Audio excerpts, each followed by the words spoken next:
They think I can't hear them when they stand in the hallway and whisper, but walls in this house are thinner than they believe, and words carry further when the people speaking them don't imagine the person they're talking about could be listening.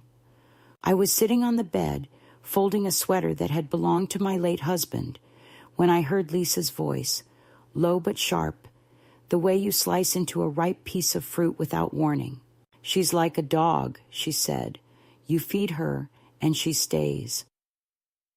I froze with the sweater half folded in my lap, the words hanging in the air like an uninvited guest that refused to leave. My son didn't answer right away. There was a pause, and then he muttered something about patience, about how I wouldn't be here forever.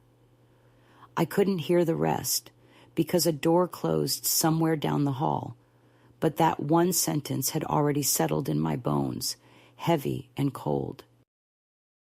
They didn't know that I'd been watching them as much as they'd been watching me, and they didn't know that the little porcelain angel Lisa had put on the bookshelf opposite my bed was not a harmless decoration, but a lens, barely the size of a button, its red light so faint it would disappear in daylight.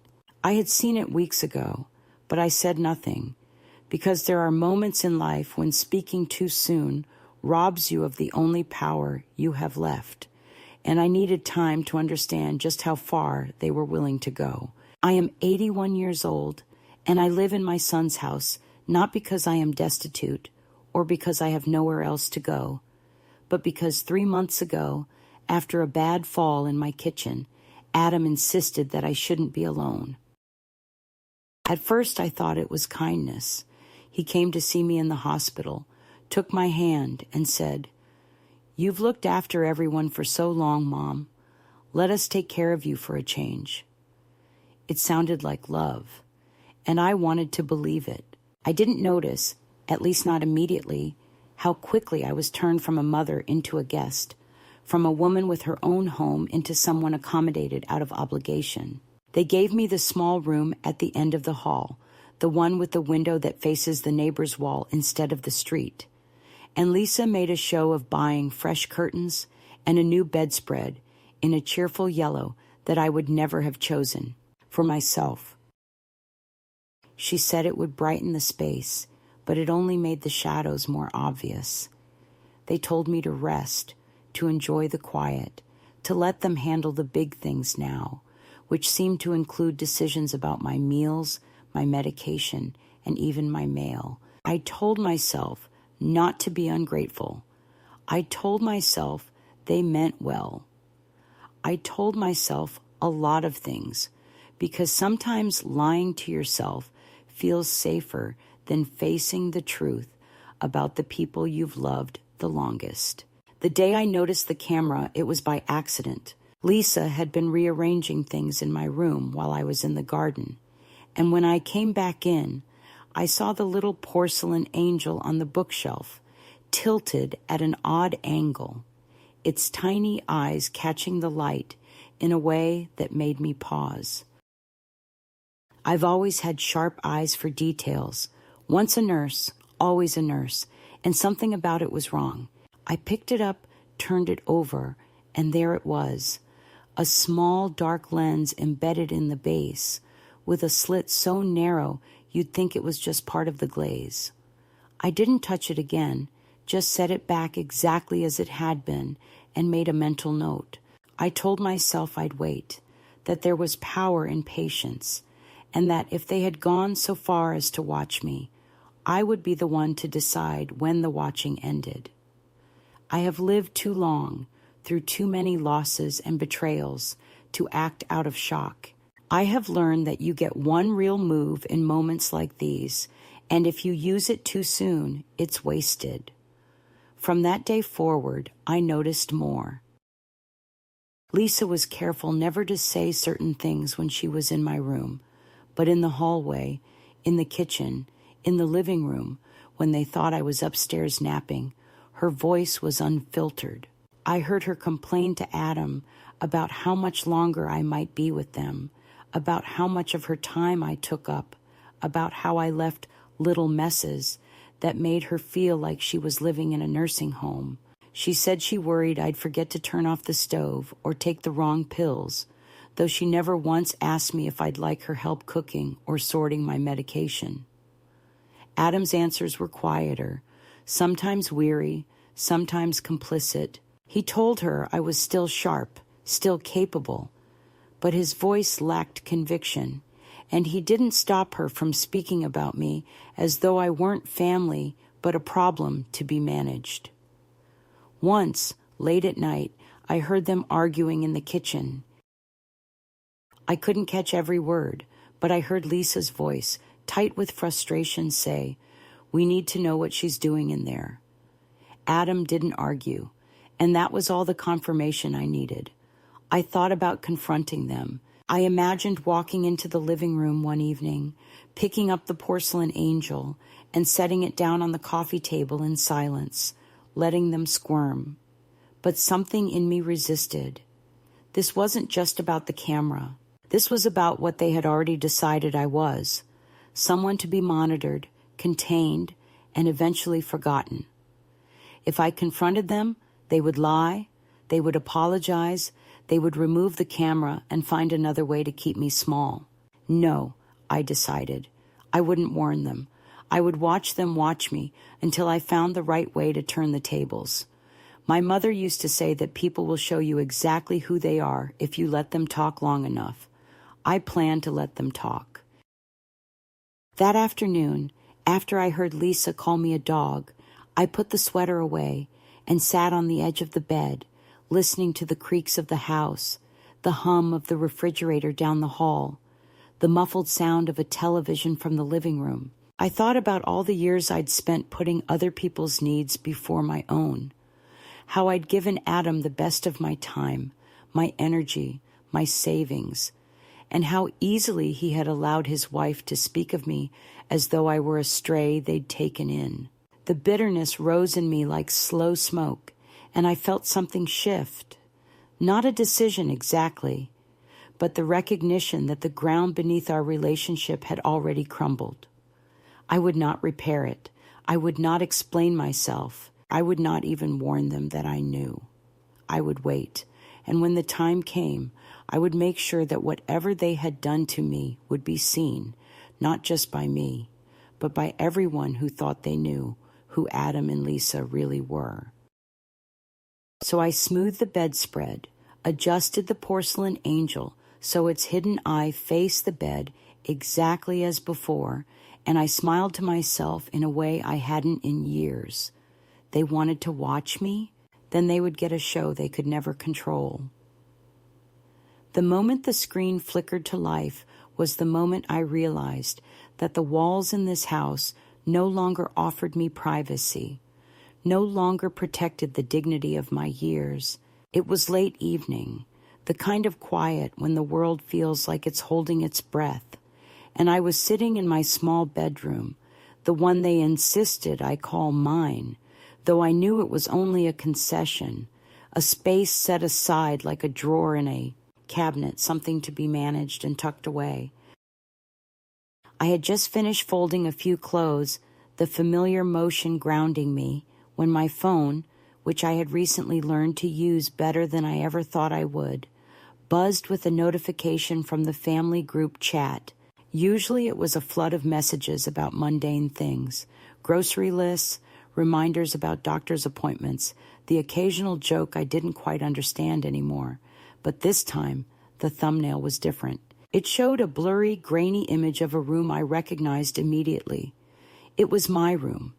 The same bedspread, the same faded curtains, the same porcelain angel on the bookshelf. And in that image I saw myself, sitting there folding clothes. The shock was so sharp it stole the breath from my lungs. I stared at the screen, my fingers trembling, and then the live feed began. There they were, Adam and Lisa, arguing, their voices low but tense enough to shatter the fragile quiet I had built around myself. The camera was fixed at an angle that captured the doorway and part of the living room beyond, the sofa where I usually sat to read, the small kitchen table where I ate my solitary meals. I listened without moving, unable to look away. Lisa's voice was harsh, cold with irritation as she said, "I don't know how much longer we can keep pretending. She's slipping, and it's getting worse every day." Adam's reply was soft, but carried a weight of exhaustion. "I know, but we have to be careful. It's not just about her. The family. People are watching. They want to see we're doing the right thing." The right thing. As if what they were doing was some kind of service, rather than the slow erasure of a woman they no longer wanted to see. I watched as Lisa bent down and picked something off the floor, my hearing aid, the one I had been struggling to adjust to, and held it up with a sneer. "She's losing it. Left this on the floor again. How long before she forgets who we are?" Adam shook his head, voice softening. "Don't say that. We promised Dad we'd take care of her." "Taking care of her?" Lisa repeated bitterly. "Watching her like a prisoner, locking her away in that room like a child, streaming her every move to the family group. That's taking care." Her words were pointed, accusations slipping through her carefully maintained facade.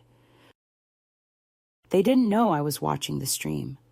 They thought the camera was secret, but this time it was I who held the unseen power.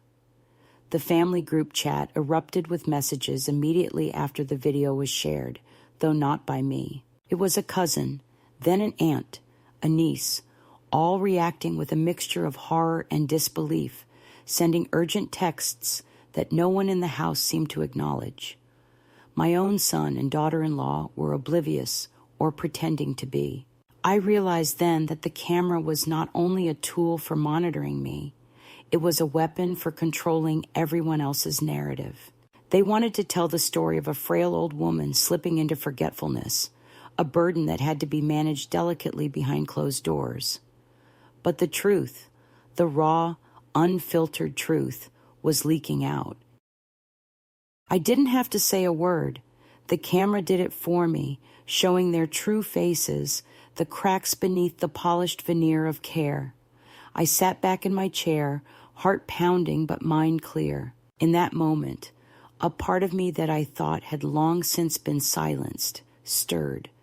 A steady, quiet flame of rebellion that had nothing to do with anger and everything to do with survival.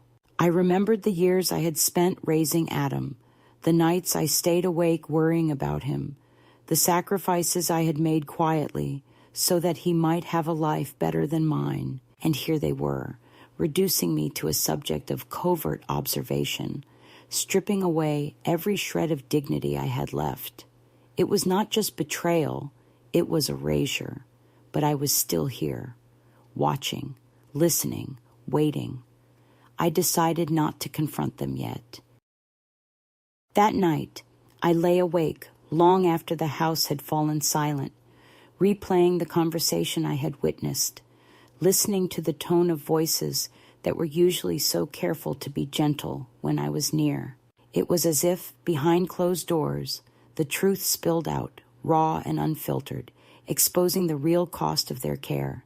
They saw me as a problem to be managed, a chore to be endured, a fading shadow of the woman who had once been the center of their lives. But what they did not see, and could not see, was the quiet gathering of strength inside me, the slow turning of the tide that would soon rise and sweep away the pretense.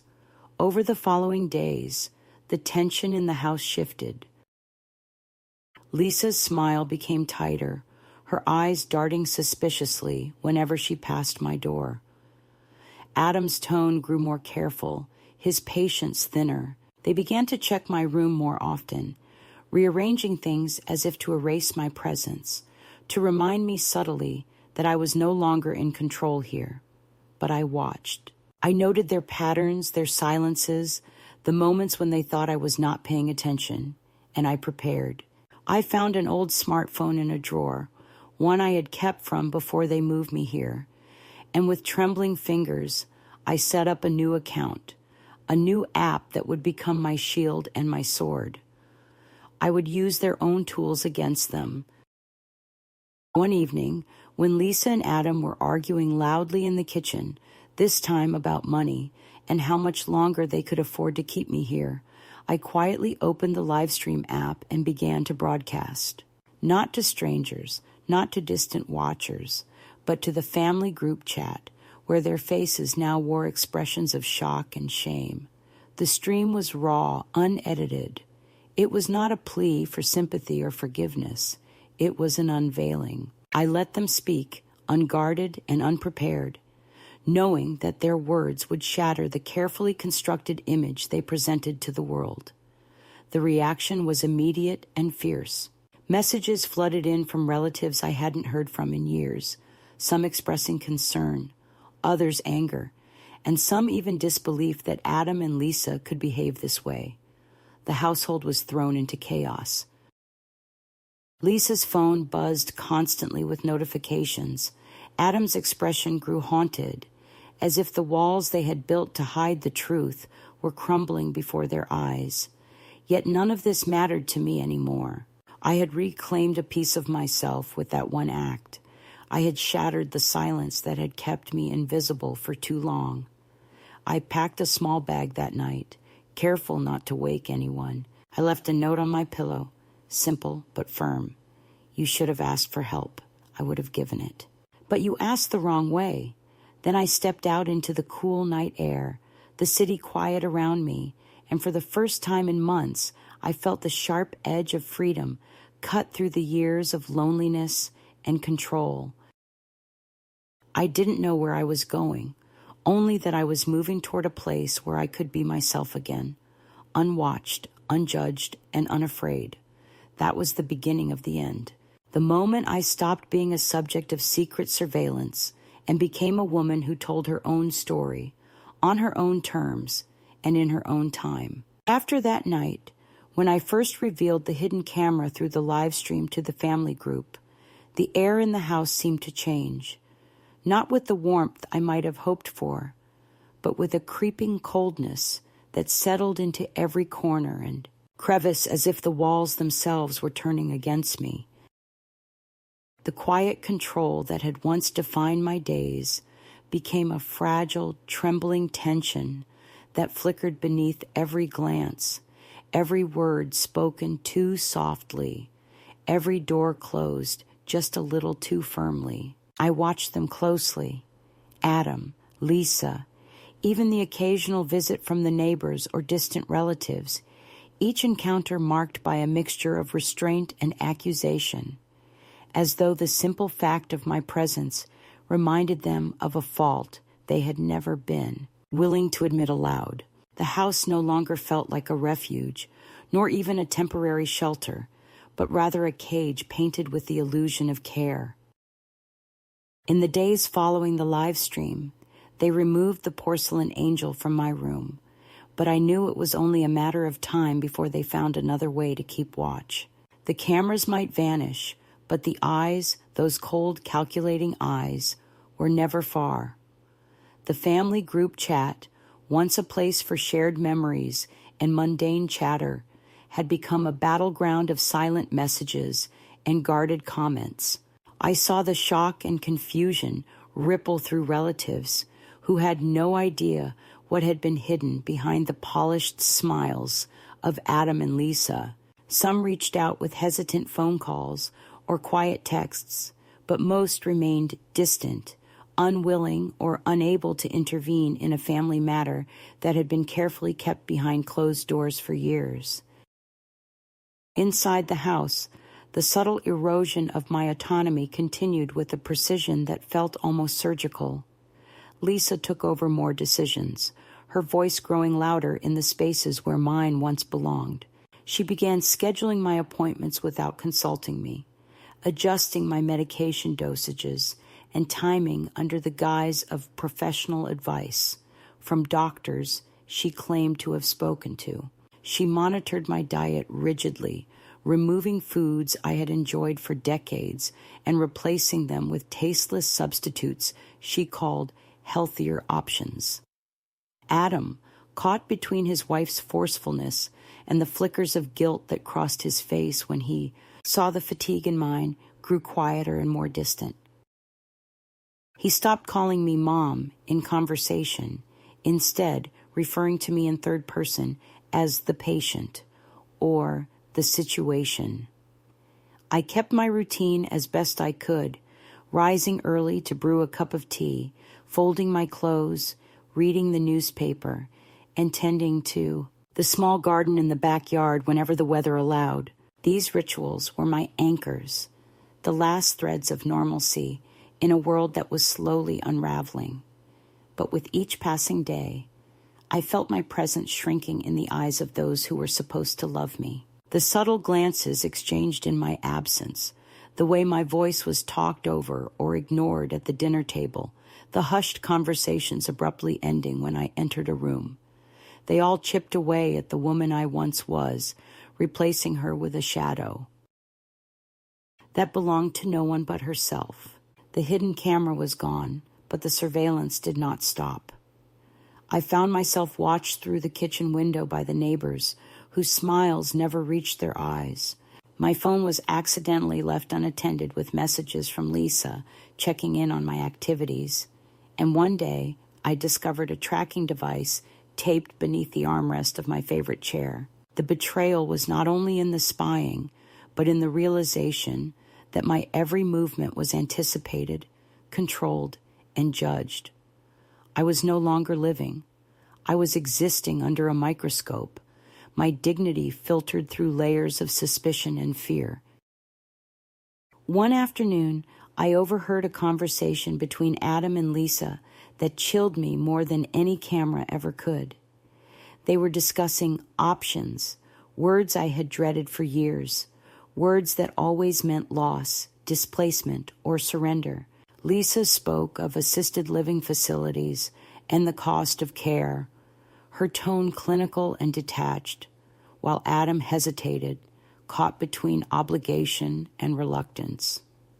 I did not confront them then. Instead, I retreated deeper into myself, gathering strength in silence, letting their plans wash over me like a cold wave I could not yet resist. I knew I needed a way out, but I also knew that any sudden move would only confirm their fears and tighten their grip. I began to watch the patterns of the house with new eyes. The times when they left doors unlocked, the lapses in attention during busy days, the moments when exhaustion made their vigilance slip. I memorized the route from the back door to the garden gate, noting where the locks were rusted or easy to pick. I found an old phone hidden beneath the sofa cushions, one that did not connect to the family network and had a battery that still held a charge. It became my lifeline, a secret bridge between the cage I inhabited and the world beyond. With it, I contacted a cousin who lived 2 states away, someone I trusted with fragments of my story and a plea for help disguised as a casual check-in. Each day was a delicate balance of endurance and quiet defiance. I learned to smile when I was weary, to nod when I disagreed, to remain patient when I wanted to shout. The meals I ate were smaller, the walks shorter, but the resolve inside me grew stronger.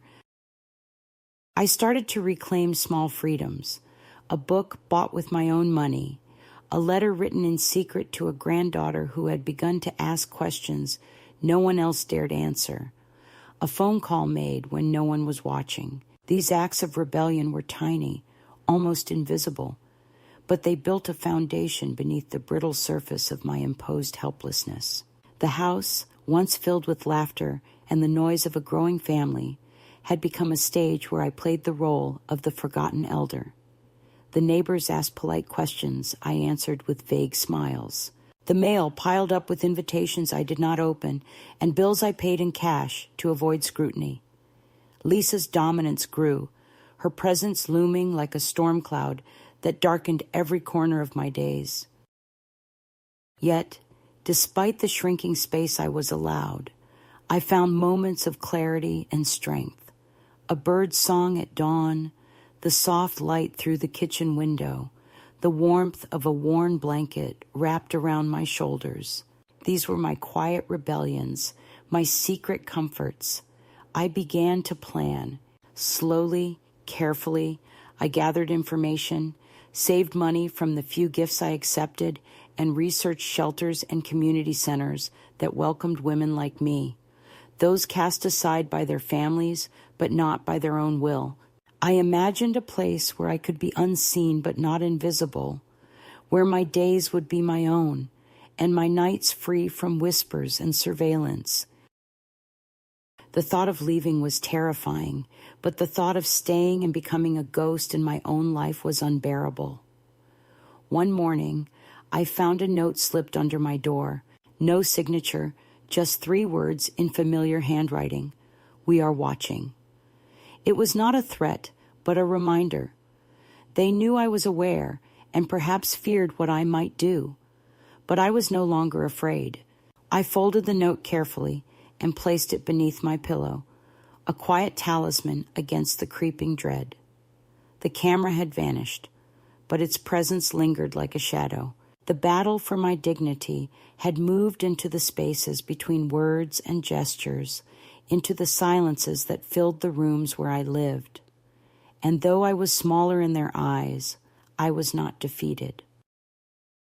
The first escalation of their control was also the beginning of my awakening. The time had come to step out of the shadows they cast, to reclaim my voice, and to chart a path toward freedom, no matter how difficult or uncertain the journey ahead might be. The discovery of the hidden camera and the subsequent live stream had marked a turning point in my life, though at the time I didn't fully understand the weight of what I was about to undertake. For weeks, after the initial shock and the delicate dance of surveillance and control, I found myself caught between 2 worlds, the one where I was the watched, the confined, the quietly diminished, and the one I was beginning to envision, where I could reclaim my voice, my space, and my dignity. It wasn't a sudden decision or a dramatic moment of defiance, but a slow and steady shift inside me, a growing clarity that whispered with gentle insistence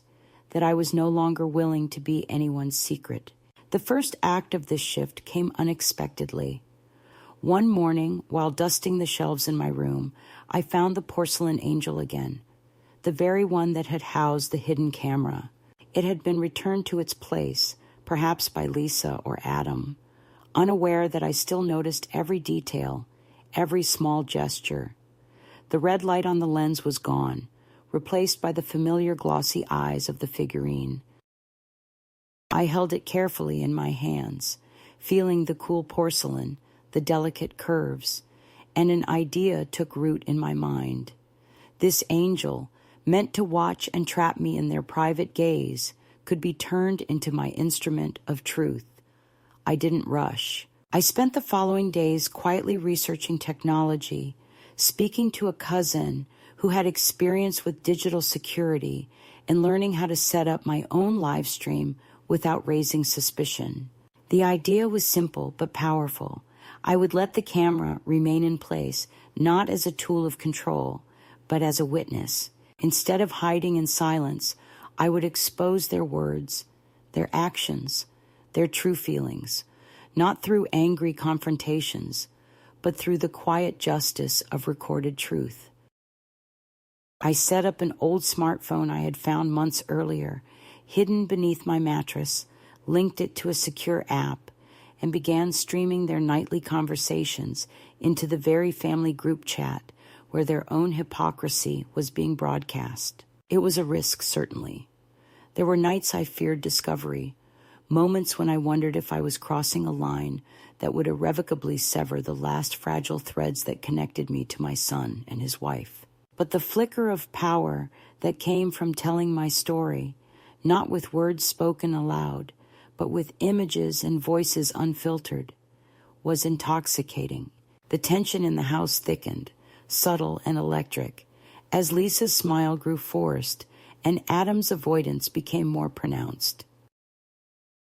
They argued less openly, but their words grew sharper when I wasn't present, and the walls seemed to hold the echoes of accusations and resentment that I could now see for what they were: fear and guilt dressed as control.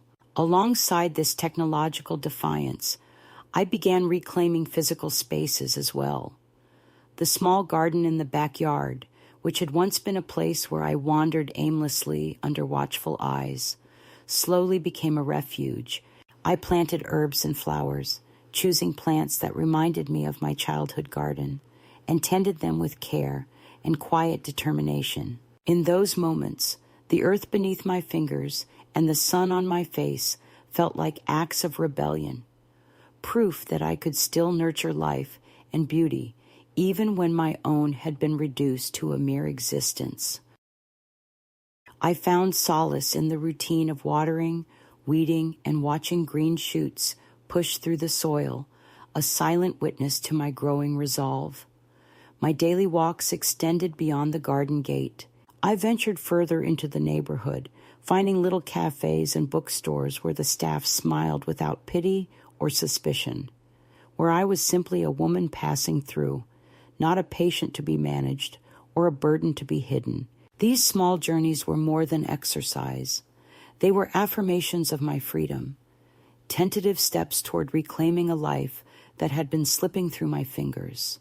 Sometimes I paused in front of a window, watching strangers go about their lives, and imagined myself as one of them. Not the watched, but the watcher. Not the forgotten, but the remembered. At night, after the house had fallen silent, I wrote letters I never sent. To my son, to Lisa, to the family members who had turned a blind eye.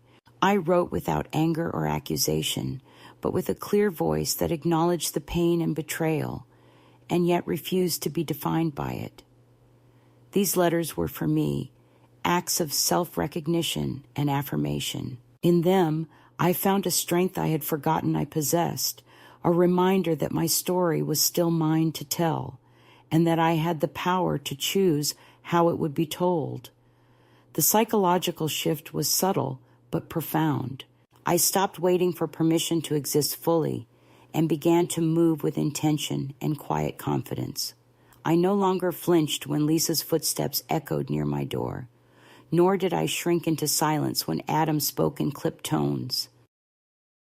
Instead, I met their eyes with calm resolve, refusing to be diminished by their disdain or erased by their neglect. It was as if a veil had lifted, revealing not only their true selves, but my own capacity to endure, resist, and grow. One afternoon, a letter arrived from a lawyer, a distant cousin who had learned about my situation through the family group chat. It contained information about my rights, options for independent living, and contacts for support services that I had never imagined could be within my reach. The letter was a lifeline, a tangible symbol of the possibilities opening before me. I folded it carefully and placed it on the small desk by my window, where the afternoon light spilled onto the paper and illuminated the path I was beginning to walk. By this point, I had stopped pretending that this house was my home. It was a place I inhabited, but not one where I belonged. The furniture, the pictures, the carefully curated spaces all belonged to Adam and Lisa, and though I shared their roof, I was a visitor at best. But with every small act of defiance, the secret live stream, the reclaimed garden, the unsent letters, I was carving out a space for myself within the margins. It was a slow and steady reclamation, a transformation from the invisible to the visible, from silence to voice. This shift was not without cost. There were days when the loneliness felt suffocating, when the weight of betrayal threatened to crush me beneath its silent pressure.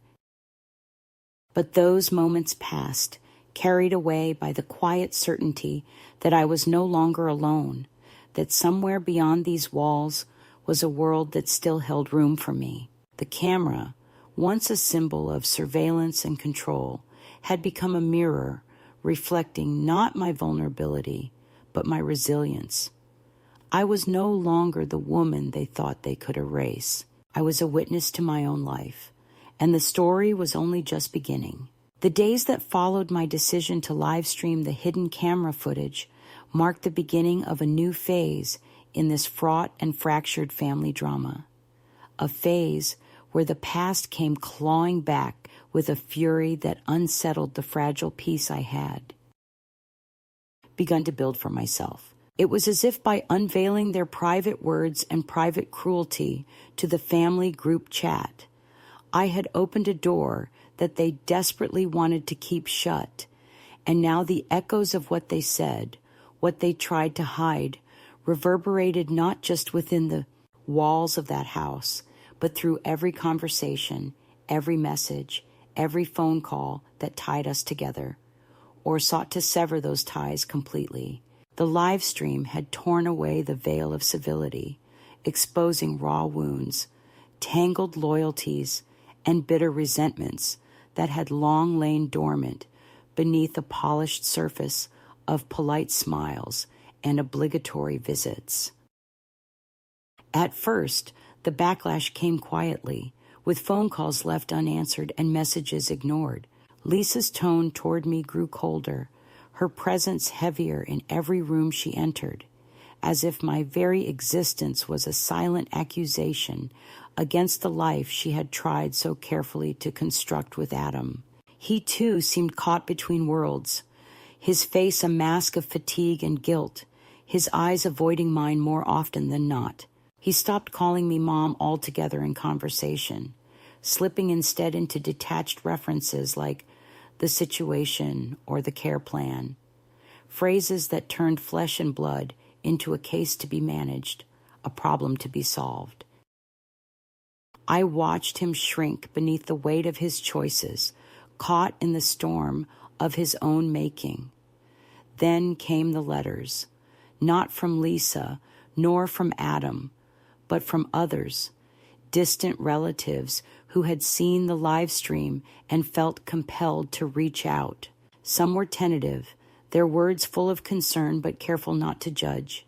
Others were more direct, urging me to consider my options, to think about moving somewhere safer, somewhere where I would be cared for properly.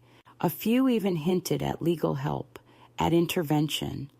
It was a strange feeling, receiving these messages from people who had been silent or absent for years, suddenly awakened by the raw truth that had spilled into their screens without warning. Their concern was real, but it was also a reminder of how invisible I had been for so long, how easily my suffering had been overlooked until it could no longer be ignored.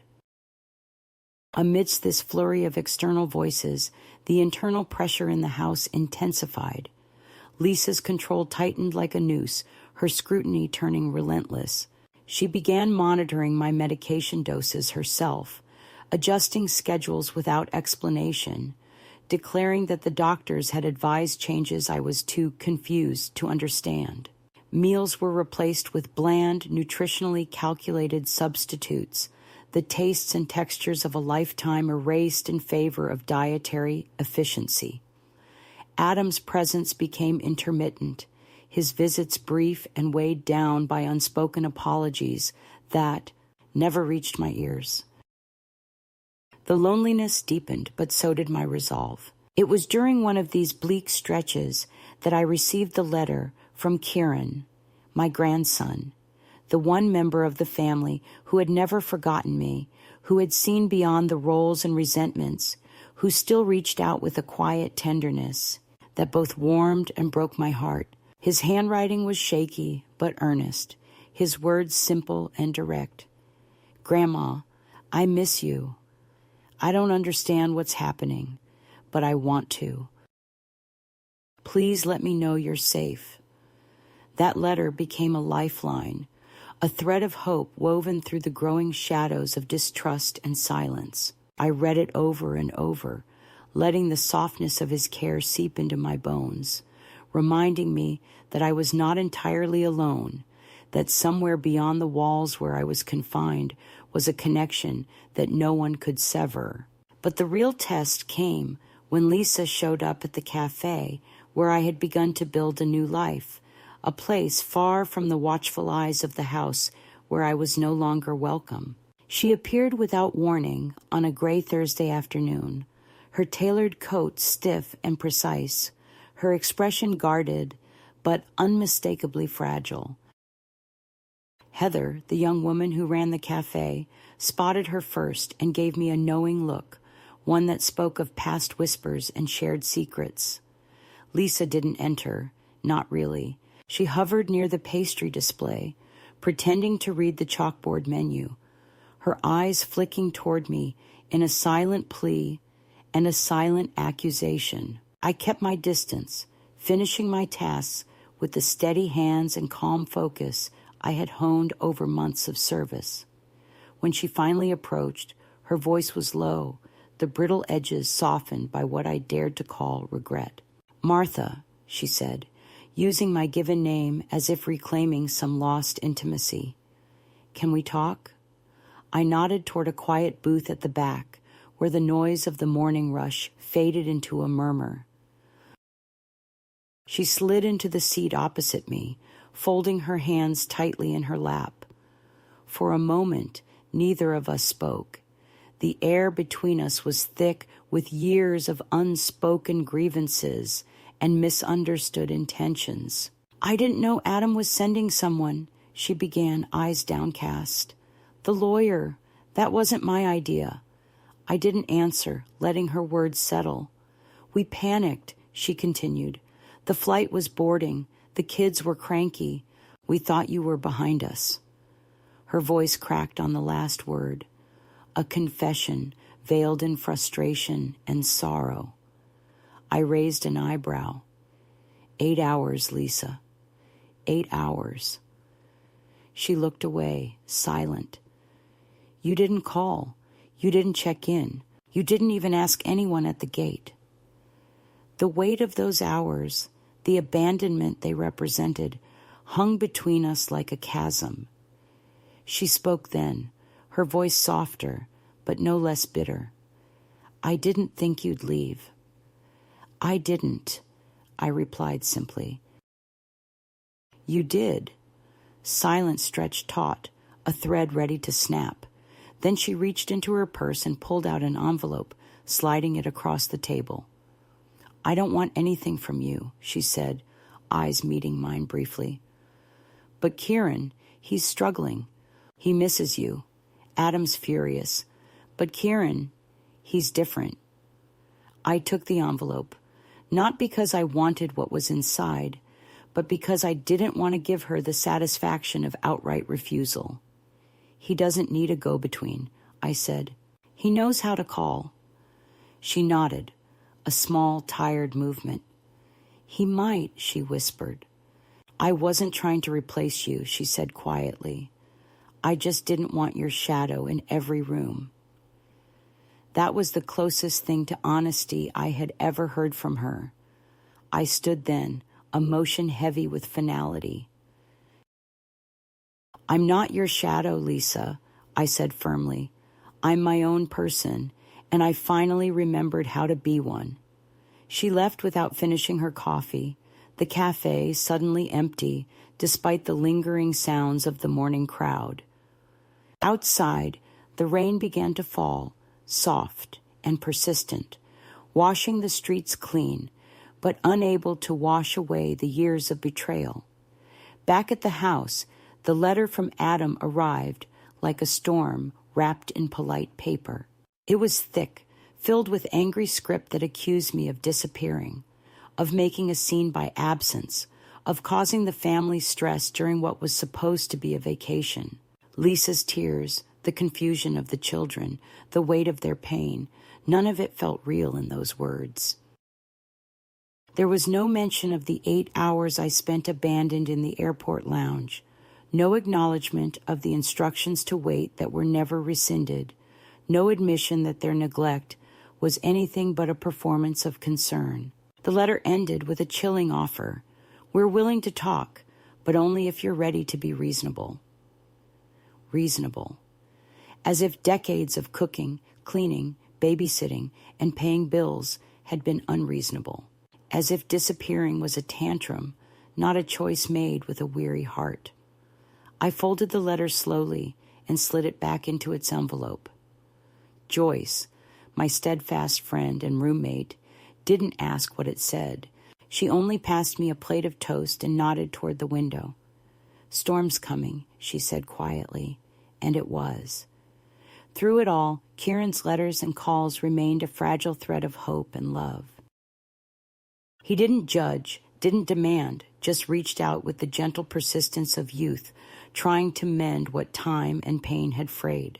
We talked about small things, big things, about the taste of freedom when no one was watching, about the quiet moments that made life bearable. The healing was slow, the wounds deep, but in his voice I found the courage to believe that maybe, just maybe, there was a life beyond the shadows. And so the second escalation was not a single event, but a cascade of confrontations and reckonings, private and public, painful and necessary. It tested my strength, my clarity, and my resolve. It forced me to stand fully in the light of my own truth and say without apology that I would no longer be invisible, silent, or controlled, that I was here and I was enough. The day I finally walked out the door without looking back was neither triumphant nor dramatic.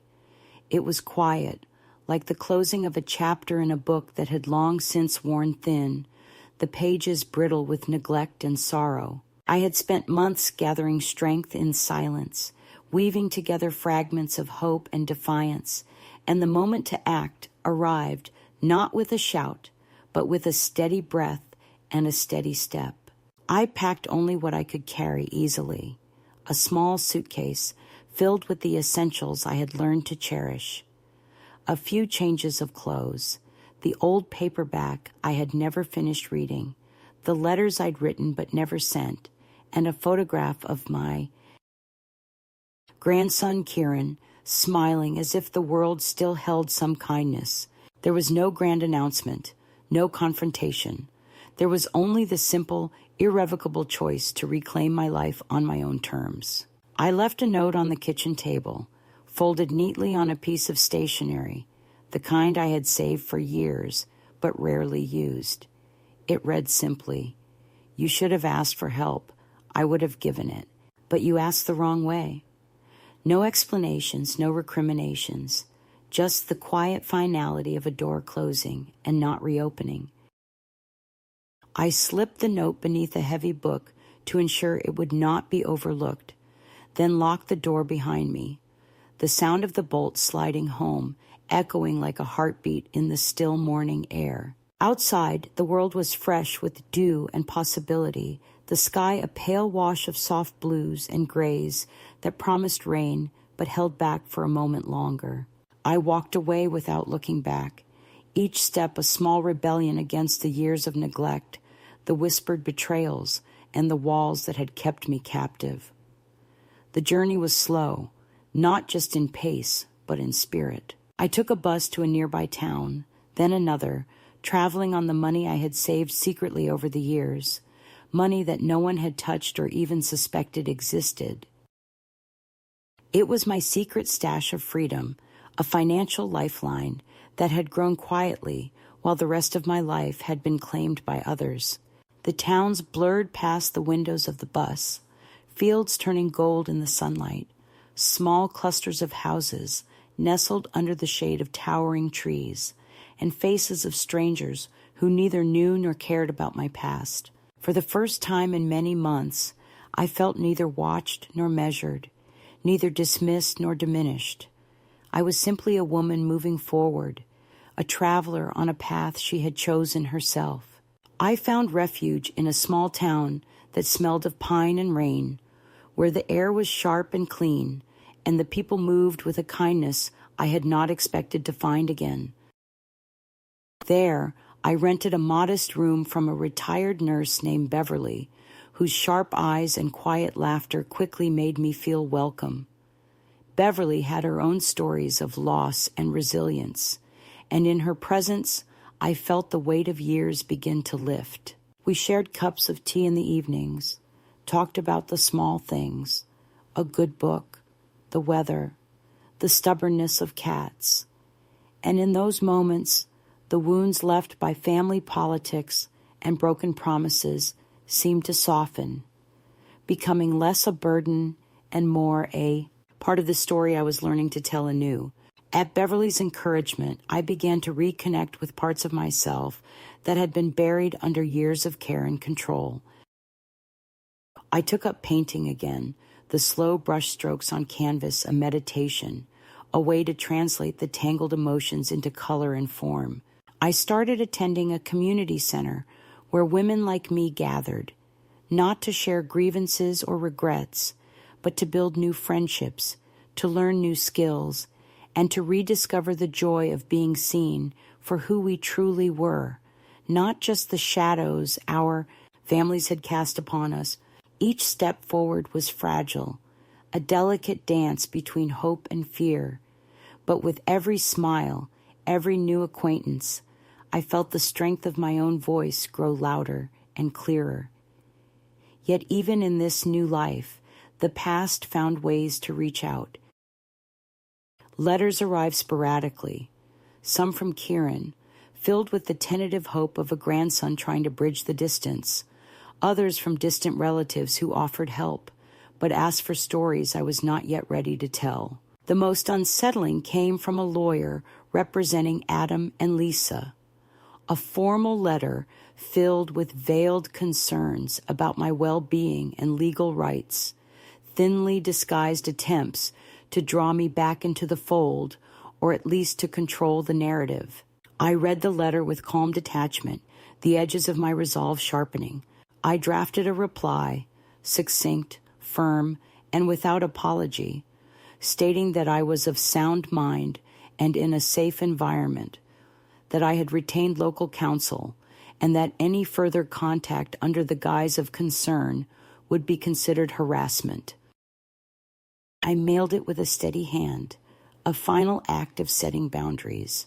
The climax of my journey was not a confrontation or a dramatic reconciliation, but the quiet reclaiming of my dignity through these simple acts.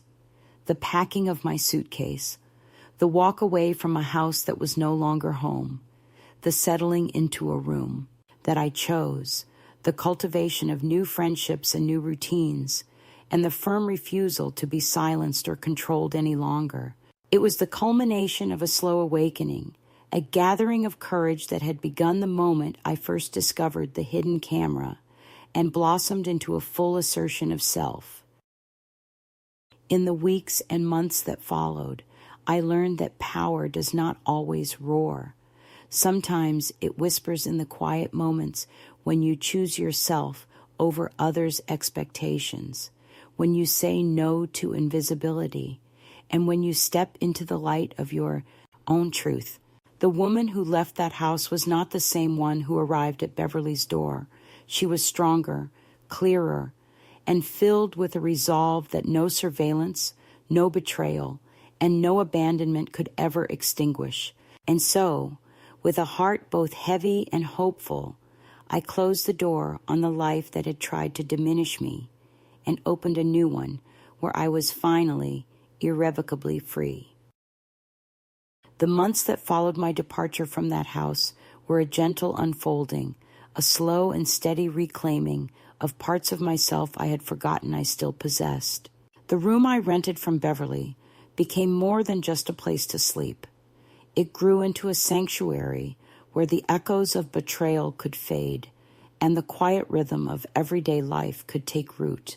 Each morning, the soft light filtered through the curtains, casting patterns on the worn wooden floor that felt like a kind of welcome, a gentle reminder that here, at last, I was no longer under surveillance, no longer a secret to be hidden or a burden to be managed.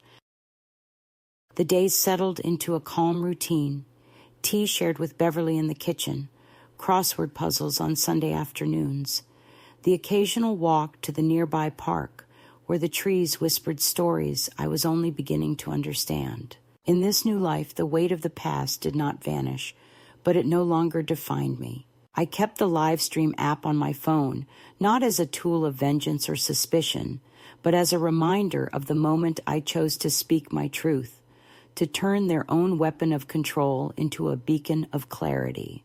Sometimes, in quiet moments, I replayed the conversations that had shattered the illusion of care, hearing Lisa's voice crack with the realization she had been caught, feeling the tension in Adam's tired replies. These echoes were no longer chains, but markers of a journey I had survived and grown stronger for. I kept the photo of the porcelain angel on my dresser, the one that had hidden their gaze and had become, in a way, a symbol of my awakening. It reminded me that even in the darkest moments, light could find a way in. The connection with Kieran, my grandson, became a lifeline that bridged the distance between past and present. His letters and calls brought warmth and the gentle promise of reconciliation without pressure or judgment. We spoke not just of family wounds, but of books he was reading, of dreams he was daring to dream, of small daily triumphs and struggles. When he came to visit, it was with the tentative steps of a boy trying to find his place in a changed world, and I welcomed him with open arms, knowing that this was the kind of relationship that could heal without erasing the past. His presence was a quiet balm to wounds that had seemed too deep to mend, and in his company, I found the courage to believe in the possibility of new beginnings. Meanwhile, the letters from Adam and Lisa ceased, replaced by a silence that was both a relief and a reminder of the finality of some choices. I had no desire to reopen doors that had been slammed shut with years of neglect and indifference. Instead, I focused on building a life that was my own, one shaped not by their expectations, but by my own desires and needs. I returned to old passions, painting landscapes that captured the soft light of dawn and the quiet strength of trees standing firm against the wind. I volunteered at the community center, sharing stories and laughter with women who carried their own histories of loss and resilience. In these moments, I found a kind of family forged, not by blood or obligation, but by shared strength and understanding. One evening, as Beverly and I sat on the porch, wrapped in warm blankets, watching the stars emerge one by one against the deepening sky, she turned to me and said, "You've come a long way." I smiled, the fullness of that journey settling in my chest like a quiet song. "I have," I replied, "and I'm still coming." There was no finality in those words, only the steady pulse of life continuing, of a story still being written with each new day. The wounds remained, but they no longer ached with the same sharpness. They had softened into memories, lessons etched into the fabric of who I was. Before I fell asleep that night, I took out a blank card and a pen, writing a letter to myself, a message of compassion and strength to the woman who had waited too long for rescue and forgotten she held the key all along. I wrote, "Dear me, you waited so long for someone to save you. You forgot you were always the one holding the key. You didn't lose them. They let go. And you finally let go back. And look at the life that opened. Well done. Love me." I tucked the card inside the drawer of my dresser, behind old recipe cards and photographs, a secret promise I could revisit whenever the shadows of doubt crept too close. This was my resolution, not a return to the past or a forgiveness forced, but a quiet acceptance and a courageous step into the future. I had not only survived, but grown, shedding the layers of invisibility and silence to become a woman who stood firmly in her own truth. If this story finds you, if you have felt the sting of betrayal or the weight of invisibility, know that it is never too late to choose yourself. Be your own sign, your own noise in the silence, your own step away from the darkness. And when you do, come back and tell me. I will be here.